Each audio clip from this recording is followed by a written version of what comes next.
दोस्तों सादर प्रणाम। आप सभी को मकर संक्रांति की, बिहू की शुभकामना। आज 15 जनवरी 2025 को समस्त भारतवर्ष के हमारे महान राज्यों में हमारी भारतीय परंपरा के अनुसार नए साल की शुरुआत, नए त्योहारों की शुरुआत 14 जनवरी से, जिसको मकर संक्रांति कहते हैं, और 15 को मकर संक्रांति की शुभकामनाएं दी जाती हैं।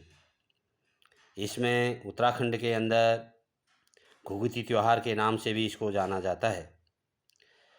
घुघुती त्यौहार में आटे के मिश्रण और गुड़ के मिश्रण से नाना प्रकार के पकवान जैसे बिहार, बंगाल, आसाम और महाराष्ट्र में नाना प्रकार के पकवान आटे से और चावल के आटे से बनाए जाते हैं। उसी प्रकार से गेहूं के आटे से उत्तराखंड के अंदर घुघुती इसका नाम कहा गया है। इनको इस प्रकार का आप गौर से देखिए, शेप बनाई जाती है। इसमें नाना प्रकार के आकृति के पकवान बनाए जाते हैं और जिसमें उड़द के दाल का बड़ा भी शामिल है। इसको उत्तराखंड में बड़ा कहते हैं। उत्तराखंड में कई जगह पर 13 तारीख को अर्थात पौष की मास के महीने के अंत पर इनको रात्रि में या दिन में बनाया जाता है और माघ 1 तारीख को, जिसको गते कहते हैं उत्तराखंड के अंदर, उसमें कौओं को सबसे पहले इसे दिया जाता है। और कई जगह पर उत्तराखंड में इसे 14 तारीख को मनाया जाता है, अर्थात इनको बनाया जाता है आटे से मिश्रित करके नाना प्रकार की आकृतियों को। और 15 तारीख की प्रातः नहा धो करके सबसे पहले कौवा पक्षी को समर्पित किए जाते हैं। इसके पीछे कहा जाता है कि सबसे पहले कौवों को इसलिए दिया जाता है, यह हमारे पितरों के रूप हैं और ये हरिद्वार से आते हैं, ऐसा माना जाता था। अब आते कहाँ से हैं ये मैं इसको नहीं कह सकता, लेकिन उस समय पर जब हम बच्चे थे तो लेका बड़ो लेका घुघुती, लेका बड़ो लेका घुघुती कहते ही कौवे आ जाते थे घरों में।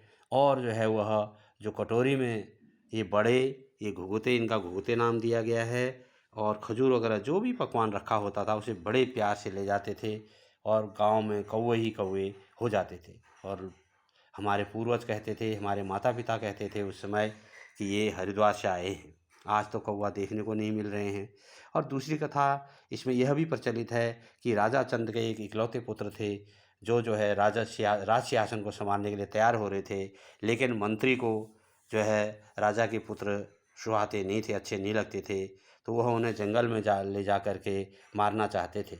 लेकिन कौवों ने, राजा चंद जो है बहुत महान और परोपकारी राजा थे, तो बड़े प्रभु की कृपा से उनको वह पुत्र प्राप्त हुआ था जो राज सिंहासन का अधिकारी था। तो मंत्री जब उनको मारना चाहता था जंगल ले जा कर के, कौवों ने साथ दिया। कौवों ने अपने काँव काँव काँव करते हुए जो है पूरे गाँव वासियों को बुला दिया और ग्रामवासियों ने उनको बचाया। तो यह भी एक कथा प्रचलित है। जैसा कि आप जानते हैं हमारे भारत में एक ही त्यौहार के बारे में कई प्रकार की कथाएं लोकाचार के अनुसार और अपने क्षेत्र के अनुसार, इलाके के अनुसार, राज्य के अनुसार कई अच्छी अच्छी प्रथाएं और कथाएं हैं। तो लेकिन उत्तराखंड में इसको घुघुतिया त्यौहार इसी रूप में कहा जाता है। आप लोगों को और भी कई प्रकार की कथाएं मालूम होंगी, आप मुझे कमेंट के द्वारा मुझे भी बताने की कृपा करें।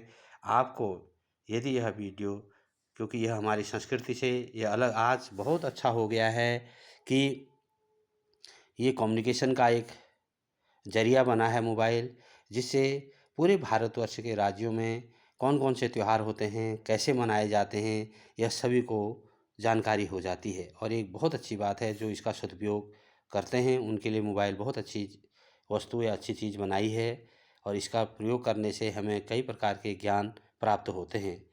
तो यदि आपको यह लेका बड़ो लेका घुघुती वाला त्यौहार, जिसको मकर संक्रांति के नाम से जाना जाता है, आपको ये वीडियो अच्छा लगा हो तो आप सब्सक्राइब, लाइक, शेयर, सब्सक्राइब अवश्य करें और अपने कमेंट के द्वारा जो इसमें त्रुटियां हुई हैं, जो असलियत आपको मालूम है, वो भी बताने की कृपा करें। बहुत बहुत धन्यवाद। पुनः आपको मकर संक्रांति और घुघुतिया का त्यौहार की बधाई हो और शुभकामना हो। धन्यवाद।